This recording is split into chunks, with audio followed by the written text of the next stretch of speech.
If you're anything like me, you may have never heard about the Pokemon special called the Mastermind of the Mirage Pokemon. This special was released in 2006 to celebrate Pokemon's 10th anniversary, and to be honest, it took me nearly 6 years to try to figure out where it came from. Was it an episode? Was it a movie? It was a television special, basically a mini movie created for the franchise 10th anniversary. And it's exciting because we have to look at the characters that were involved. We have Ash, both Misty and May, Brock, Professor Oak, and Pikachu. So the basic idea behind this special is that Mirage Pokemon are in advanced holograms created through the Mirage system. However, these aren't normal holograms that you could simply walk through.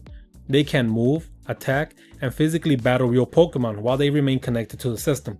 See, the premise is actually pretty cool. The Mirage Master can create practically any Pokemon he wants, combine their abilities, and control the entire battlefield, as long as the Mirage system is operating. His Pokemon seem almost impossible to defeat. But after spending 6 years of trying to find this special, I'm not going to lie, I was a little disappointed. The funny part is that out of all the Mirage Pokemon, Mew developed something resembling an independent will. The Mirage Mew is able to resist the system and go toe-to-toe with Mirage Mewtwo. That gives us something similar to the battle between Mew and Mewtwo from the Pokemon's first movie. It almost feels like the rematch Pokemon fans always wanted to see. Unfortunately, the special doesn't give the story enough time to truly develop.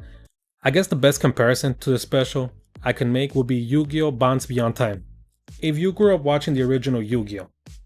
And had a little bit of knowledge of Yu-Gi-Oh! GX, and then started watching Yu-Gi-Oh! 5Ds because they were both on KTLA, then Bonds Beyond Time sounded like the ultimate crossover.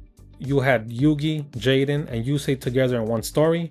On paper that sounded incredible. But when you finally watch it, everything happens extremely fast. The duel is very short, Yugi only has one turn, and the story ends before it has time to truly develop. That is exactly how the mastermind of the Mirage Pokemon feels. The story is fast, random, and extremely abroad.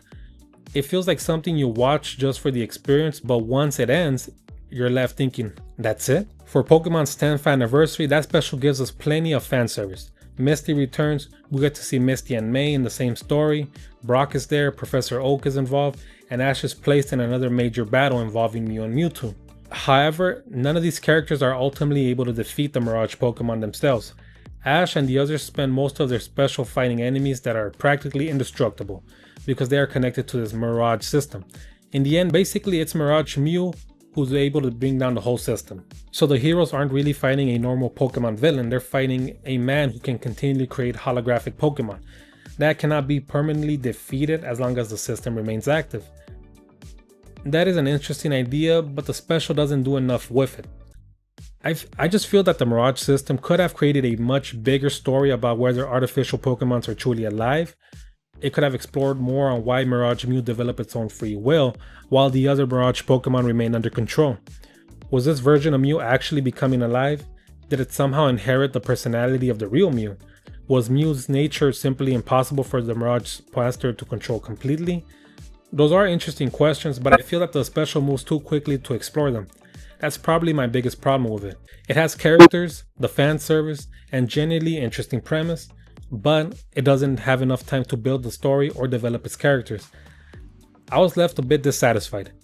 Don't get me wrong, I don't think the special is terrible.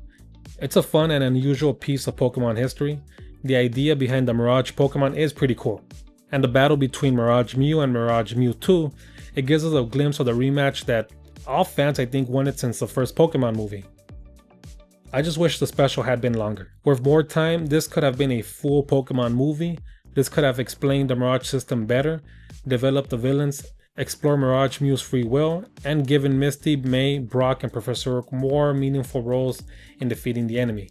Instead, it feels like an interesting concept that was rushed into a short anniversary special. After searching for it for nearly 6 years, I'm glad I finally watched it.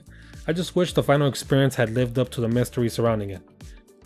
I'm going to leave a link below for anyone who wants to check it out.